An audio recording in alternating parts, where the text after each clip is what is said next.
Hello everyone, welcome to my channel maths tricks. आज मैं लेके आई हूँ मैथ्स क्लास 10th का पेपर जो लास्ट प्रीवियस ईयर का था। ये एमपी बोर्ड की वेबसाइट पे डला हुआ है, जिसमें एक हिंदी एंड इंग्लिश वर्जन का एक सैम्पल क्वेश्चन पेपर प्रैक्टिस के लिए दिया हुआ है। तो इससे आपको आइडिया लग जाएगा कि कितने क्वेश्चन आते हैं, किस टाइप के क्वेश्चन आने वाले हैं, किस टाइप का पैटर्न आने वाला है, और क्या पेपर का लेआउट रहेगा, किस टाइप का पेपर होने वाला है। तो इसमें देखिए आप, टोटल 23 क्वेश्चन दिए हुए हैं, 3 घंटे का टाइम है और 75 मार्क्स का ये एग्ज़ाम होने वाला है। ठीक है, तो इसमें इंस्ट्रक्शन दिए हुए हैं 1 to 5 जो होंगे ऑब्जेक्टिव टाइप क्वेश्चन होंगे, और उसके बाद डिफरेंट टाइप के क्वेश्चंस होंगे 6 to 12 में। डिफरेंट टाइप का फॉर्मेट, इंटरनल ऑप्शंस और डिफरेंट टाइप के फॉर्मेट यूज़ किए जाएंगे। हिंदी में इसको वस्तुनिष्ठ प्रश्न या बोलते हैं, ऑब्जेक्टिव टाइप सबको पता ही होता है, और 6 से 23 के बीच में इस टाइप के क्वेश्चन होंगे। तो सबसे पहले दिए हुए हैं ऑब्जेक्टिव टाइप क्वेश्चंस। तो फर्स्ट क्वेश्चन इसमें दिया हुआ है, आप देख सकते हैं हिंदी और इंग्लिश दोनों में है ये पेपर। HCF of 91 and 21। तो यहाँ पे अपने को यहाँ मैं अभी सॉल्यूशन नहीं बता रही हूँ, बट फिर भी यहाँ पे देख लेंगे। HCF निकालना है इन दोनों के बीच में। तो इन दोनों के बीच में एक ही कॉमन फैक्टर मुझे दिखाई दे रहा है, वो है 7। तो शायद इसका आंसर 7 होने वाला है। आप सॉल्व कर सकते हैं। सेकंड क्वेश्चन है, ये एक इक्वेशन दी हुई है, इसको सॉल्व करना है और मतलब सॉल्व नहीं करना है, इसमें बताना है कि इसके कितने कितने हल होंगे, या फिर कितना ये किस तरह से सॉल्व होगा। तो इसमें ये दिए हुए ऑप्शन, अद्वितीय हल होगा, कोई हल नहीं होगा, अंततः अनेक हल होंगे, 2 हल होंगे। तो ये इस टाइप के क्वेश्चन दिए हुए हैं। ये एक क्वाड्रेटिक इक्वेशन दी हुई है, इसमें बोला गया है कि ये इसकी वैल्यू क्या होगी, मतलब इसके शून्यांकों के का योगफल होगा। इसमें ज़ीरोस का सम बताना है। इस टाइप के क्वेश्चन है। इसमें ये पूछा गया है कि इस वाली इक्वेशन का में ज़ीरोस की वैल्यूज़ क्या है ये निकालनी। बहुत इजी क्वेश्चन है, लाइक जल्दी फटाफट आप सॉल्व कर सकते हो। और फिफ्थ क्वेश्चन है, वृत्त के किसी बिंदु पर खींची गई स्पर्श रेखाओं की संख्या क्या होगी। तो ये इसका आंसर आपको देना है। इस टाइप के क्वेश्चंस आते हैं, तो इस टाइप के क्वेश्चन आप रिवाइज कर लेना। लाइक 1 लाइनर क्वेश्चंस है, जिसके आंसर आपको नोटबुक जो है उसमें मिल जाएंगे। वहाँ पर इस टाइप के ऐसे लिखे होते हैं, इस टाइप के सेंटेंसेस। तो उसको एक बार रिवाइज कर लेना या पढ़ लेना जब भी आपको टाइम मिले। रिवाइज अभी तो रिवीजन ही चल रहा होगा, तो आप पढ़ सकते हो। और इन दोनों के बीच की दूरी निकालना है। तो ये होता है √a² माइनस बी ए x2 - x1², और यहाँ पे होता है y2 - y1²। तो यहाँ पे आपका आएगा 25 + 25 50 आएगा। 50 में जब रूट से बाहर निकालेंगे तो इस टाइप से ये सॉल्व होगा। इजी क्वेश्चन है। उसी का इंग्लिश वर्जन यहाँ पे दिया हुआ है कि ज़ीरोस निकालना है, यहाँ पे इसको सॉल्व करके ये निकालना है, टेंजेंट कितने होंगे, ये सब। इसके बाद जो सेकंड टाइप है, फिल इन द ब्लैंक्स। 6 आप देखोगे यहाँ पे 6 क्वेश्चन दिए हुए हैं MCQs के, तो किसी भी टाइप से दिया हो सकता है। अभी इसमें ये यहाँ भी जो पूछे गए हैं फिल इन द ब्लैंक्स, यहाँ ऑप्शनल में एटलीस्ट आपके पास ऑप्शन होता है ऑब्जेक्टिव में कि कौन सा आंसर होगा। बट जो फिल इन द ब्लैंक्स में अगर आपको आंसर पता है तो ही आप मार्क कर पाओगे। इसलिए सारे सेंटेंसेस और जो इस टाइप के क्वेश्चन होते हैं, इसमें लिखा है zeros will be in cubic polynomial. त्रिघात बहुपद के कितने शून्यांक होंगे, ये आपको पता होना चाहिए। श्रीधराचार्य ने एक सूत्र प्रतिपादित किया था, जिसे अब क्वाड्रेटिक इक्वेशन के रूप में जाना जाता है। तो यहाँ पे द्विघात समीकरण जो बोलते हैं वो होगा इसका आंसर। समांतर श्रेणीपात 10, इसका 10वां पद निकालना है। तो 10वां इसका टेंथ इसका निकालने का फॉर्मूला होता है SN = A+N-1D। तो ये फॉर्मूला लगा के आप ये निकाल सकते हो। सभी डैश त्रिभुज समरूप होते हैं। किस टाइप के triangle are similar? Equilateral triangle जो होते हैं वो समरूप होते हैं। एक निश्चित घटना की प्रायिकता डैश होती है। एक निश्चित घटना की प्रायिकता कितनी होती है ये आपको बताना है। त्रिज्या r वाले वृत्त का क्षेत्रफल का सूत्र। ये देखिए कभी कभी फॉर्मूले भी डायरेक्टली पूछ लिए जाएंगे और कोई ऑप्शन नहीं दिया हुआ तो आपको फॉर्मूला याद होना चाहिए, तो ही आप ये मार्क गेन कर पाएंगे। इसमें ये भी 1 मार्क्स के क्वेश्चन है, ये भी सारे 1 मार्क्स के क्वेश्चन है। तो अगर आपको इसके आंसर आ रहे हैं, जो कि बहुत इजी क्वेश्चन है, अगर आपने ये सब रिवाइज कर लिया है तो इसको 1 मार्क्स आपके पक्के हो जाएंगे। 6+ यहाँ पर भी 6 मार्क्स का है, तो 6+6 12 मार्क्स आप ऐसे ही ये छोटे छोटे क्वेश्चंस का आंसर करके ले सकते हो। इसके बाद यहाँ पे है fill match the following. Match the following में आपको इसमें ये बताना है कि इनका सही मैच क्या होगा। और इन्होंने क्या किया है, बहुत सारे ऑप्शन दिए हुए हैं। ऐसा नहीं कि छः क्वेश्चन है तो 6 ही ऑप्शन दिए हुए, नहीं, इन्होंने बहुत ज़्यादा ऑप्शन दिए हुए हैं। तो आपको ध्यान रखना है कि इसमें से सही ऑप्शन कौन से होंगे। ये और भी थोड़ा टफ हो जाता है बिकॉज ऑप्शन ज़्यादा दिए हुए हैं। अभी इसमें वर्ग का क्षेत्रफल A² होता है, यहाँ पे आपको इजी पड़ जाएगा बताने में, ठीक है। अगर यहाँ पे घनाभ का आयतन पूछा गया है, ये आपको पता होना चाहिए। घनाभ क्या होता है ये पता होना चाहिए। घनाभ क्यूबाइट को बोलते हैं।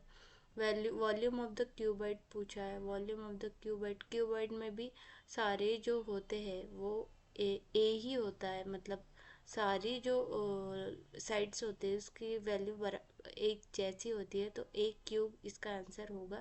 थोड़ा लॉजिक भी लगा सकते हैं। 1090-A 1 होता है। पी और पी ई डैश की वैल्यू भी 1 होती है। तो ये सब आपको याद होना चाहिए, तो आप इसको आंसर कर पाएंगे।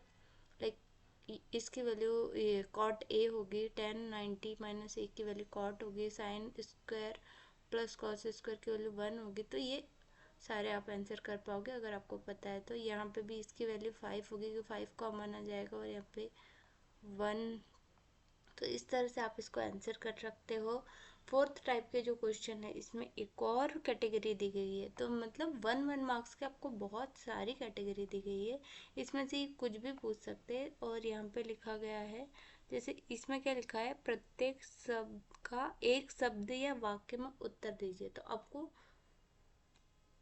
एक 1 वर्ड में आंसर करना है, या तो फिर एक 1 सेंटेंस में आप एक लाइन में एक सेंटेंस लिख के इसको आंसर कर सकते हैं। शून्यकों की संख्या लिखिए। अब ये एक डायग्राम दिया हुआ है, इसमें आपको निकालना है कि इसमें कितने शून्यक होंगे। तो यहाँ पे मुझे x की 1 2 3 4 वैल्यूज तो दिख रही है। आप इसको सॉल्व कर सकते हैं। और सर्वाधिक बारंबारता वाला वर्ग क्या कहलाता है, ये सब जो होते हैं छोटे छोटे क्वेश्चंस हैं जिसके आंसर पूछे गए। किसी समानांतर श्रेणी के प्रथम n पदों का योग ज्ञात करने का सूत्र पूछा गया है। तो n पदों का योग मैंने अभी बताया था, वही 2 बार मुझे क्वेश्चन दिख रहा है, तो ये इसका आंसर वो होगा। उन्नयन को उनकी परिभाषा लिखिए। तो शॉर्ट में आपको ये पता होना चाहिए कि इनकी परिभाषा, मतलब परिभाषा याद रखना भी बहुत इम्पोर्टेंट है, इसलिए ये सब आप रिवाइज कर लीजिएगा। स्पर्श रेखा और वृत्त के उभयनिष्ठ बिंदु को क्या कहते हैं, इसका आंसर आप, मतलब ये वही सेंटेंसेस वाले क्वेश्चन है। अगर आपने ये सेंटेंसेस ध्यान से पढ़े हुए हैं, जो भी प्रॉपर्टीज लिखी होती है इन सबको ध्यान से पढ़ा हुआ है, तो आपको ये आंसर बन जाएगा। शंकु के आयतन का सूत्र, यहाँ पे फिर से एक और फॉर्मूला दिख रहा है। तो ये सब चीज़ें आपको ध्यान रखने की ज़रूरत है। यही सब कुछ यहाँ इंग्लिश में लिखा है। Class of the maximum frequency is called, what is the formula to find n terms, AP definition of angle of elevation पूछा है।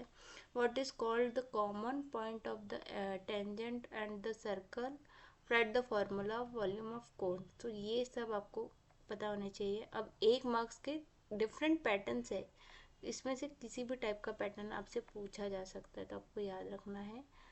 इसमें ये पूछा गया है कि ये एक एपी दी हुई है, अब इसके 10वां पद भी दिया हुआ है, तो आपको इसमें समानांतर श्रेणी का 10वां पद -7 है। आपको इसमें ये बताना है कि ये ट्रू है कि फॉल्स है। तो आपको इसको निकालना पड़ेगा, इसकी वैल्यू क्या आती है उस पर डिपेंड करता है। समरूप त्रिभुजों का क्षेत्रफल सदैव बराबर होता है, ये बताना है कि the area of similar triangle are always equal. तो सिमिलर ट्रायंगल का एरिया इक्वल होता है यानी ये यस ट्रू और फॉल्स बताना है। स्पर्श रेखा ही छेदक रेखा है। The tangent line is the same as secant line. तो ये भी आपको पता होना चाहिए कि क्या ये बराबर होती है या नहीं होती। इस टाइप की ये जो जितनी भी प्रॉपर्टीज़ और जितनी भी अपनी डेफिनेशन से इसको ध्यान से पढ़ लेना, जितनी भी ट्रिग्नोमेट्री की है। ये यहाँ पे देखो ज़्यादातर मुझे वही दिखाई दे रहे हैं ट्रिग्नोमेट्री के क्वेश्चंस। अर्धगोले का आयतन 4, ये हेमिस्फीयर के बारे में बात कर रहे हैं। What is the volume of the hemisphere, ये सही है कि नहीं गलत है ये आपको बताना है। तो इसके लिए आपको पहले पता होना चाहिए, फिर ही आप बता पाओगे। यस या नो में इसको आंसर करना है। ट्रू फॉल्स में कोण थीटा वाले त्रिज्या खंड के संगत चाप की लंबाई का जो फॉर्मूला है, मेरे हिसाब से तो ये सही है। अब आपको ये सब रिवाइज कर लेना है एक बार, तो आपको भी पता होगा।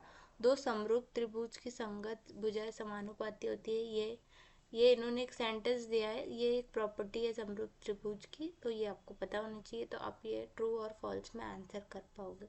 तो इस टाइप के क्वेश्चन पूछे जाते हैं, तो ये सब आपको पढ़ना है। Express 140 as a product of its prime factor. अब इसको आपको ये 2 मार्क्स का क्वेश्चन है, इसको प्रॉपर सॉल्व करके आपको दिखाना होगा अपने इसमें। ये HCF = 9 दिया हुआ है। फाइंड एलसीएम निकालना है, इसका एलसीएम निकालना है। HCF दिया हुआ है, एक कॉमन फैक्टर दिया हुआ है, इसका आपको HCF निकालना है। ये 2 नंबर्स दिए हुए हैं, इनका HCF दिया हुआ है, एलसीएम निकालना है।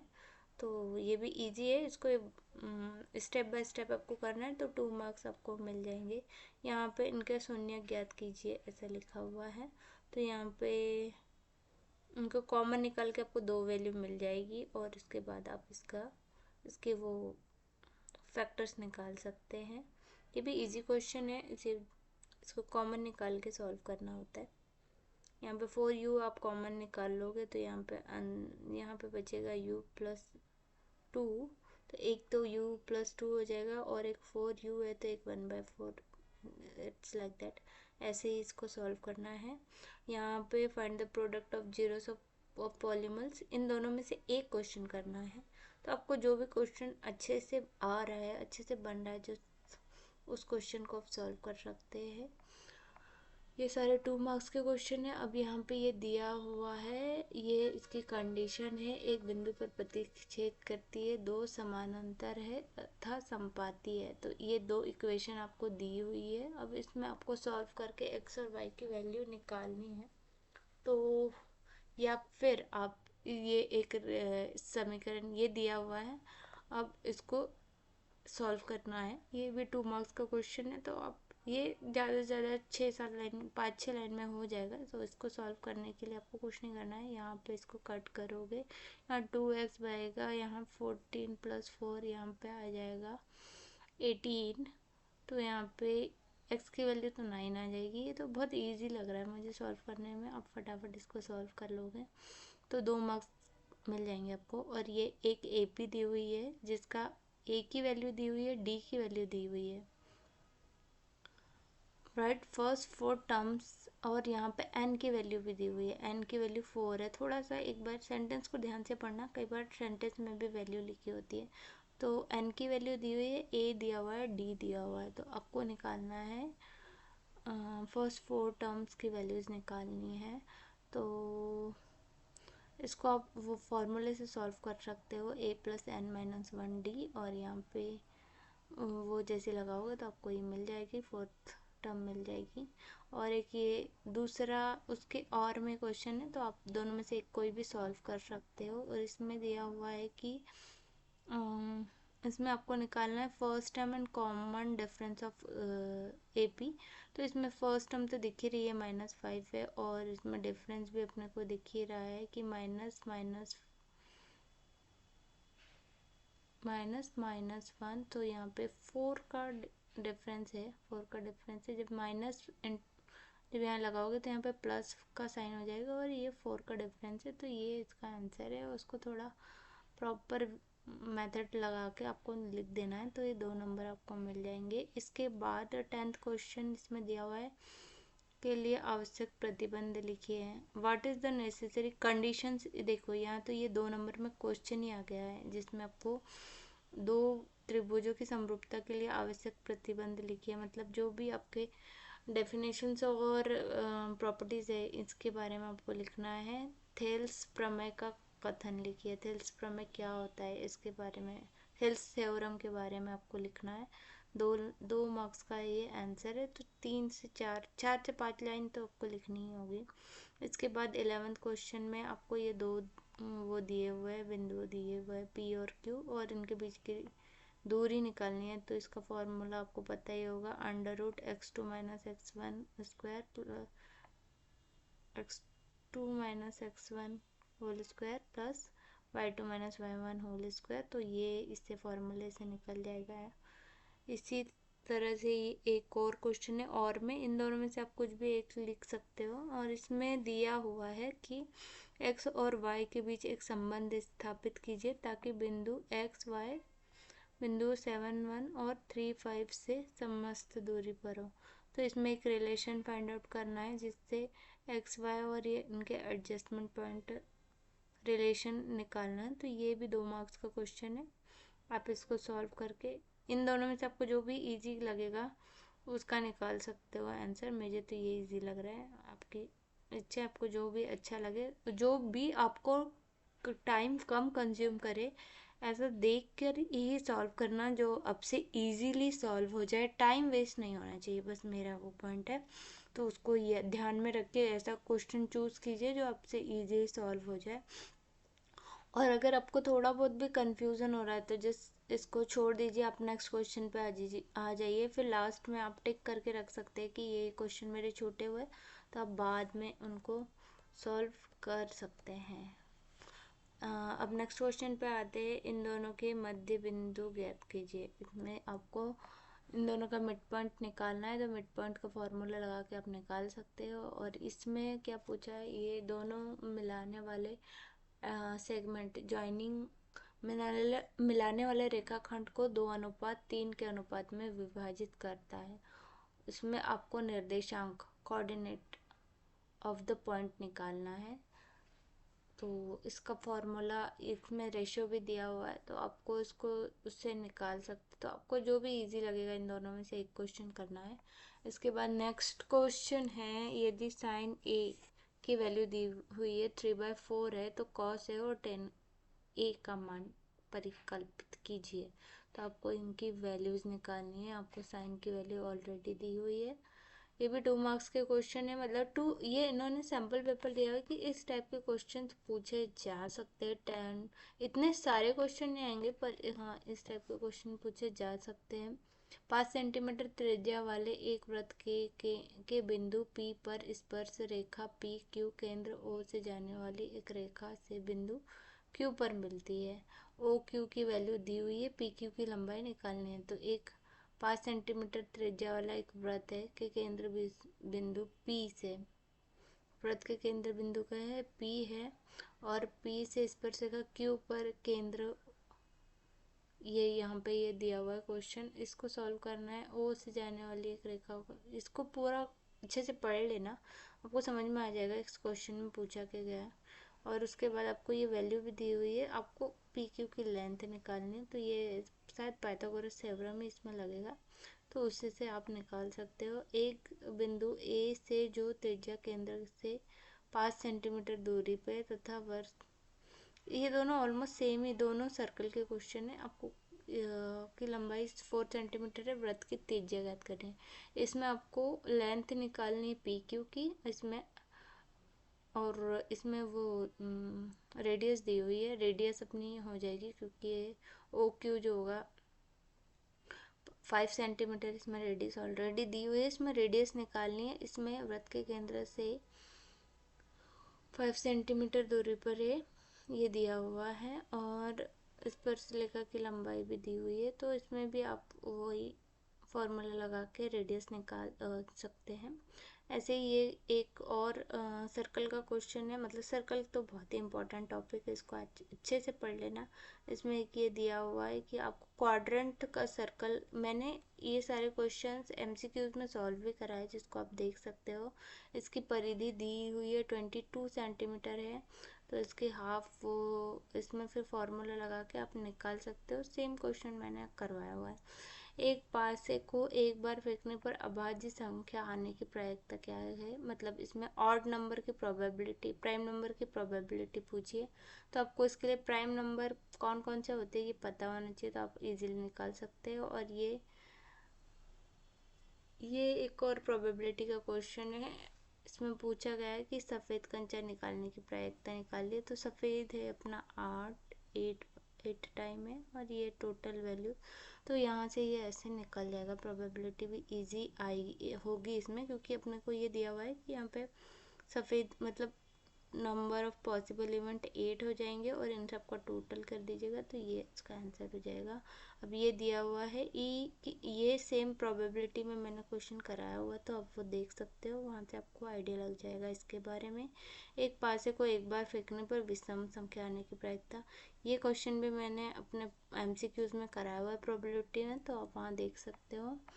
वेरी इजी क्वेश्चन, कोई भी एक आप कर सकते हो। इसमें ये बताया पूछा गया है कि आप कैसे ये प्रूव करोगे कि ये एक अपरिमेय संख्या है या इरेशनल नंबर है। और इरेशनल नंबर की प्रॉपर्टी अगर आपको पता होगी तो आप ये प्रूव कर पाओगे, क्योंकि इरेशनल नंबर में क्या होता है कि वो कभी भी डिवाइड नहीं होता है। √2 एक इरेशनल नंबर है, क्योंकि जब इसको अपन सॉल्व करते हैं और √2 की वैल्यू निकालने का ट्राई करते हैं, तो फिर ये कभी भी रिजॉल्व नहीं होता है, मतलब इसमें वैल्यूज आती ही जाती है, कभी एक इंटीजर फॉर्म में वैल्यू नहीं मिलती है।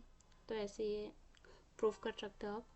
जांच कीजिए कि किसी प्राकृतिक संख्या n के लिए 6n अंक 0 पर समाप्त हो सकती है। आपको निकालना है कि check whether 6n can end with the digit 0 और any natural number of n। तो ये 3 नंबर के क्वेश्चन है, इसमें आपको ये सब निकालना है। तो इनकी प्रैक्टिस एक बार आप अच्छे से कर लीजिएगा। इरेशनल नंबर मेरे हिसाब से तो ये क्वेश्चन ज़्यादा इजी है, बाकी आपकी मर्जी, आपको जो अच्छे से आता है आप उसको सॉल्व कर सकते हो। यहाँ पे दिया हुआ है द्विघात समीकरण 2x² - 3x, इसमें मूलों की प्रकृति ज्ञात करनी है कि ये पॉजिटिव रूट्स है, और नेचर ऑफ रूट्स, तो पहले इसमें रूट्स निकालेंगे, फिर रूट्स निकालने के बाद आपको पता चलेगा कि रूट्स पॉजिटिव में आ रहे हैं नेगेटिव आ रहे हैं, तो आप उससे पता चल जाएगा किस टाइप के रूट्स है। दोनों एक ही टाइप के क्वेश्चन है, जो क्वेश्चन आपको जल्दी इजी लग रहा है, जिसके रूट्स आपको बन रहे हैं निकालते, वो क्वेश्चन कर लीजिएगा। जैसे 2 5 या 10 है, तो यहाँ पे 3 को ऐसे करना है कि 3 को ऐसे डिवाइड करना है कि इनका मल्टीप्लिकेशन 10 है, देख लीजिए, क्योंकि यहाँ पे 2 में एक्स के साथ 2 लगा हुआ है, तो आपको ध्यान से सॉल्व करना है। यहाँ भी सेम सिचुएशन है, तो आप कर सकते हैं। इसमें मेरे हिसाब से तो ये 5 2 10 आ रहा है, तो ये ऐसे सॉल्व होगा, 5 और 2 में ये डिवाइड होगा, उसके बाद ये सॉल्व होगा, तो आप ये कर सकते हैं। इजी क्वेश्चन है, 3 मार्क्स के क्वेश्चन है, आप प्रॉपर मेथड लिख के इसको सॉल्व कीजिएगा, दोनों में से कोई भी। इसमें एक क्यूब का क्वेश्चन आया है, घन का क्वेश्चन जिसको बोलते हैं। इसमें इसका आयतन दिया हुआ है, अगर आपको आयतन का फॉर्मूला पता है तो ही आप निकाल सकते। तो इसमें घनाभ का पृष्ठीय क्षेत्रफल ज्ञात कीजिए। अब इसमें घन का आयतन दिया हुआ है, और इसमें 2 संलग्न फलकों को मिलाकर एक ठोस बनाया जाता है। इससे प्राप्त घनाभ का पृष्ठीय क्षेत्रफल निकालना है। तो इसमें जब भी ये होता है तो दोनों के एरिया सेम होते हैं, बिकॉज आपने इसका शेप चेंज किया है, बट इसके एरिया में डिफरेंस नहीं आएगा। तो उस एरिया से आप कंपैरिजन करके जो भी वैल्यू आपको इसके लिए चाहिए वो निकाल लेंगे, और उसके बाद ये सॉल्व हो जाएगा। ऐसे सेम ये वाला क्वेश्चन है, इसमें भी ये सारे एरिया एंड सरफेसेस से क्वेश्चन आए हैं, तो अच्छे से आप प्रैक्टिस कर लीजिएगा तो आपको ये बन जाएगा। इसमें इन्होंने ठोस का आयतन पाई के पदों को ज्ञात कीजिए, ये इसमें भी वही पूछा गया है। कोन और हेमिस्फेयर पे बना हुआ ये क्वेश्चन है, इसको थोड़ा ध्यान से पढ़ लीजिएगा। ये वाला मतलब ये वाला चैप्टर अच्छे से कर लीजिएगा, आपको ये क्वेश्चन बन जाएगा। सारे इसमें फॉर्मूला बेस्ड क्वेश्चन आते हैं। नेक्स्ट क्वेश्चन 4 मार्क्स का है। इसमें लिखा गया है दो संख्याओं का अंतर 26 है और एक संख्या दूसरी संख्या की 3 गुनी है। क्वेश्चन को पढ़ते पढ़ते ही जस्ट राइट इट डाउन, मतलब लिखते जाइए तो आपको उन्हें ज्ञात कीजिए। अब इसको निकालना है। अब इसमें दिया है, डिफरेंस दिया हुआ है और इसमें ये दिया हुआ है, दोनों को कंपेयर करेंगे और ये निकल जाएगा। अब ये है, ये वाला एक क्वेश्चन आया है। तो अब मेरे हिसाब से तो ये इजी क्वेश्चन है, इसमें ज़्यादा आपको दिमाग लगाना नहीं है। बाकी आपकी मर्जी, आपका जो क्वेश्चन अच्छे से इजीली बन रहा है उसको सॉल्व कीजिए। इसमें एक्स और वाई की वैल्यूज निकालनी होगी, जो कि निकल सकती है आसानी से। एक स्टेप बाय स्टेप लिखना होगा क्योंकि 4 मार्क्स का क्वेश्चन है, तो स्टेप्स पे ध्यान दीजिएगा। अब ये एक वो हाइट एंड डिस्टेंस वाला क्वेश्चन है जिसमें ये कोन बना हुआ है 60 डिग्री का, तो आपको ये सब वैल्यूज याद होनी चाहिए। साइन 60 कॉस 60 की वैल्यू पता होनी चाहिए। इसके लिए भी मैंने एक बहुत ही इजी ट्रिक्स वहाँ पे बताई है, जिससे आपको अगर कभी याद नहीं रहती है तो आप उस ट्रिक्स के थ्रू कर सकते। तो आप मेरी ट्रिक्स देख सकते हैं, एमसीक्यूज में मैंने ट्रिक्स भी बताई हुई है। और इसके बाद अब ये 15 मीटर दूर है, तो आपको इसमें मीनार की ऊंचाई ज्ञात करनी है, मतलब आपको ये हाइट्स निकालनी है। ये इतना आपको दिया हुआ है। तो इस टाइप से आप ये 4 मार्क्स के क्वेश्चन सॉल्व कर सकते हैं। अब इसमें 2 क्वेश्चन दिए हुए हैं। 7 मीटर ऊंचे भवन के शिखर से एक टेबल टावर से।